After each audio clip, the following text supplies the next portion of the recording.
Good evening and welcome to Tucker Carlson Tonight. Like many of you, we've been watching with amazement and some real alarm as leaders of the Democratic Party day after day attack the country they say they want to govern.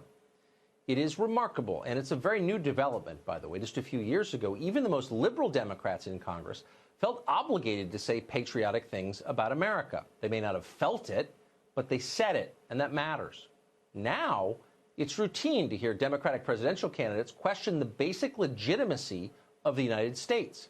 Even supposed moderates like Joe Biden join in. And that should worry you. No country can survive being ruled by people who hate it. And we deserve better. For all of our country's flaws, this is still the best place in the world. Most immigrants know that, and that's why they come here. It's also why we've always been glad to have them here. But now there are signs that some people who move here from abroad don't like this country at all. As we told you last night, one of those people now serves in our Congress. In fact, the United States is the kindest, most open-minded place on the planet. The U.S. has done more for other people and received less in return than any nation in history by far. Americans like to help. It makes us feel good.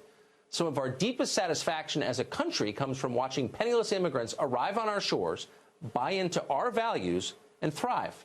We call it the American dream, and nothing makes us prouder. It was in that spirit that in 1992, the United States welcomed 10-year-old Ilhan Omar and her family. Omar was born in Somalia, one of the world's poorest countries. It was then ruled by a Marxist military dictatorship. When Omar was 6, she and her parents and their 6 siblings fled a worsening civil war and wound up in a refugee camp in Kenya.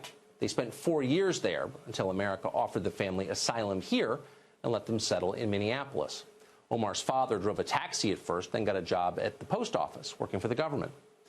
Omar, meanwhile, grew up free in the world's richest country with all the bounty that implies. She became a citizen, then went to work at a state university. A few years later, she became a member of Congress, elected by voters who were proud to see an immigrant succeed. Omar is now, at the age of only 36, one of the most powerful women in America. It's an amazing story, really. Only in this country could it have happened. Ilhan Omar has an awful lot to be grateful for. But she isn't grateful, not at all. After everything America has done for Omar and for her family, she hates this country more than ever. In a recent piece in the Washington Post, the reporter put it this way, quote, "In Omar's version, America isn't the big-hearted country that saved her from a brutal war and a bleak refugee camp. It wasn't a meritocracy that helped her attend college or vaulted her into Congress. Instead, it was the country that had failed to live up to its founding ideals, a place that had disappointed her and so many immigrants, refugees, and minorities like her," end quote. If anything, that's an understatement. Omar isn't disappointed in America. She's enraged by it. Virtually every public statement she makes accuses Americans of bigotry and racism. This is an immoral country, she says. She has undisguised contempt for the United States and for its people. Think about that for a minute. Our country rescued Ilhan Omar from the single worst place on earth. We didn't do it to get rich. In fact, it cost us money. We did it because we are kind people. How did Omar respond to the remarkable gift we gave her? She scolded us and called us names. She showered us with contempt. It's infuriating. But more than that, it's also ominous. The United States admits more immigrants than any country on earth, more than 1 million every year. The Democratic Party demands that we increase that number and admit far more. Okay, Americans like immigrants, but immigrants have got to like us back. That's the key. It's essential. Otherwise, the country falls apart. We made that point last night. We'll continue to make that point because it's true, and it's important to say it out loud, even if no one else is willing to. Needless to say, the left went berserk. They hate it when you say the true things. Ilhan Omar and her allies in Congress immediately demanded that this show be pulled off the air. They didn't rebut what we said, any of our points, or even acknowledge them. They just tried to silence us. That's how they operate. And of course, they called us racist. On one level, that's amusing, given how absurd the charge is. This show, more than any other show on television, has taken an aggressive position in favor of colorblind equality and against racism, particularly the casual racism of the modern left. We despise the current habit of judging people on the basis of their skin color. It's wrong. We say that virtually every night. Racist? No. were against racism, adamantly.